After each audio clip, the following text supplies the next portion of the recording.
An Ottawa meeting earlier this week was officially about Ukraine, but it had an intriguing ad at the end of the agenda. CBC News has learned that Prime Minister Stephen Harper also used the meeting to get insight and advice about the upcoming Quebec election. That in itself is not so unusual, but what might surprise many Canadians is who was on the other side of the table. CBC's ROSEMARY Barton has the details. Rosie. Peter, the possibility of a majority sovereigntist government in Quebec has everyone in Ottawa keeping a keen but quiet watch on the election. In fact, CBC News has learned that when the Prime Minister met with the leader of the official opposition on Tuesday to discuss Ukraine, Stephen Harper had some very specific Quebec questions for Tom Mulcair, a longtime Quebec politician. Si le Québec était souverain, it has been more than a decade since the Parti Québécois won a majority in Quebec, something Stephen Harper, in his time as Prime Minister, has never had to face. His relations with Pauline Marois are said to be good, but the man who most recently advised Harper on all things Quebec warns it will be more difficult if Marois wins big. You respect Mme Marois a lot, but of course you would prefer not to face that situation. And nobody who is a federalist would like to face that situation.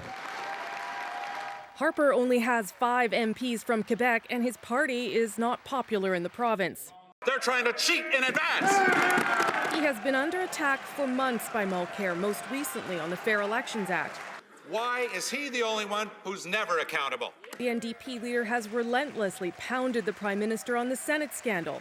That makes Harper's reaching out to his rivals seem even more extraordinary, and maybe recognition the Prime Minister knows he has a blind spot when it comes to Quebec.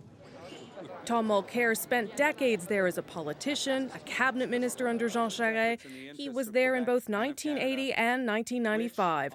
Mulcair better knows the players in Quebec and understands the stakes. I've known Pauline Marois for more than 30 years. She's a redoubtable political figure, and she's showing that. Note Mulcair's careful language there. He too has something at stake. He cannot anger soft nationalist voters, some of whom he shares with Marois.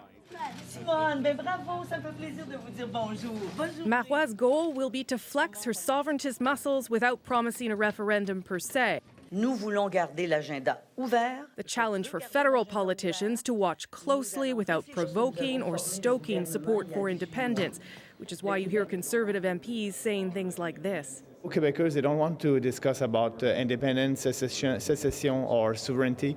They want to have a discussion about the economy. The federal Liberal Party has some experience fighting referendums and could stand to gain the most politically, a reality they also have to be careful of. The great majority of Canadians do want, as I do, and as my party does, want a unified Canada. So Harper's former Quebec man offers this key piece of advice. The thing that we need to watch is not the reaction of governments, it's the reaction of people elsewhere in Canada. They might say quite clearly to the Prime Minister, stop talking to those people in Quebec City, because they want to destroy Canada. On one point, almost everyone agrees if Marois gets her majority, she will only call a referendum if she knows she will win it, in which case all 3 major federal leaders may see themselves aligned around a common cause. Peter. All right, Rosie, thanks very much. ROSEMARY Barton in Ottawa.